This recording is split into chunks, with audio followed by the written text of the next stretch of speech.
Hello guys, good morning. Welcome to our channel, JJB2. Mag-unboxing tayo ng ating ngayon guys, ng in-order sa Lazada. Ito ay isang half crash guard para sa ating motor. Stainless to. So, tingnan natin kung ano yung itsura nito. Pati ito, ang seller nito ay CGM Moto. CGM Moto, ito ay matatagpuan sa 113 Aguinaldo Street, Barangay Katkat, Giginto, Bulacan. Okay, sa Bulacan. Shout out CGM Moto.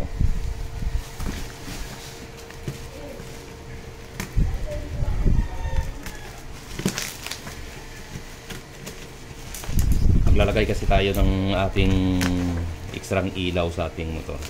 So dito natin ilalagay. Actually meron naman tayong mini driving light doon, pero medyo nainganyo akong lagyan siya ng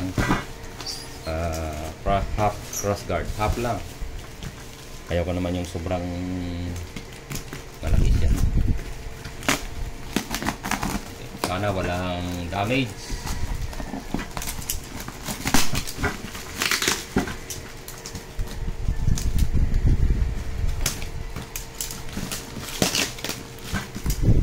Sabi nito do sa nila, description nila ay 3 o 4 daw na stainless ang gamit rito.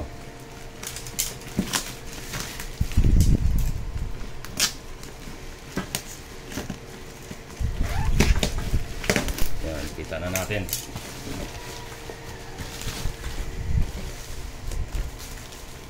Iba kasi yung actual na kumpara sa picture lang. So tingnan natin. Meron siyang kasamang meron na siyang stainless na bolt and nut. Yan. 2, 4, 6, so 6 na bolt and nut.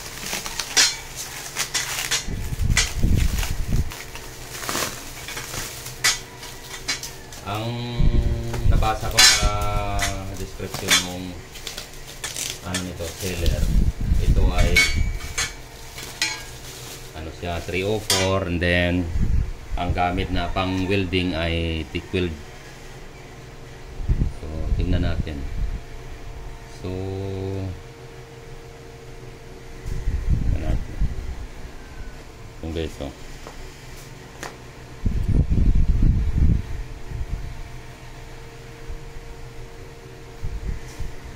So tama nga naman, kung ano nang nasa description nila ay yun din yung nakalagay rito.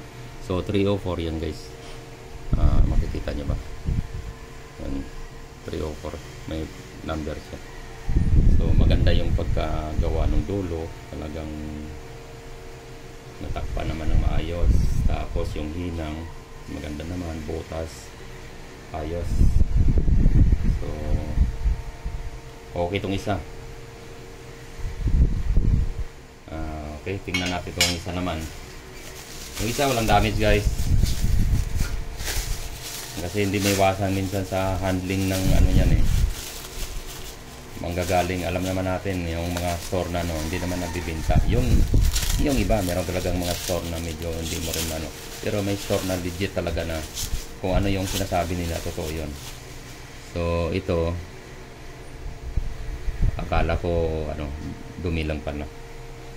So finish.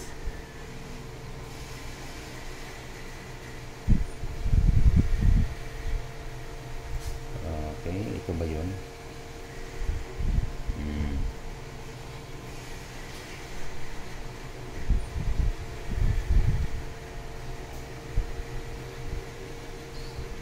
So okay naman guys. Maganda.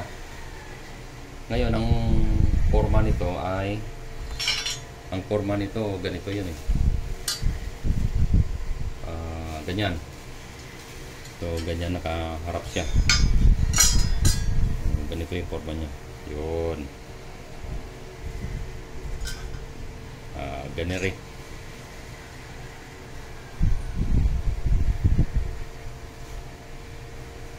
Okay. Salamat. CG Moto. Ito lang, medyo may punala ko konti. Medyo may sa pag-welding, medyo lumuwa siya. Ito lang naman. Okay, salamat. Salamat sa ano rin sa nag-delivery ito kay Kuya Rider at nagbigay naman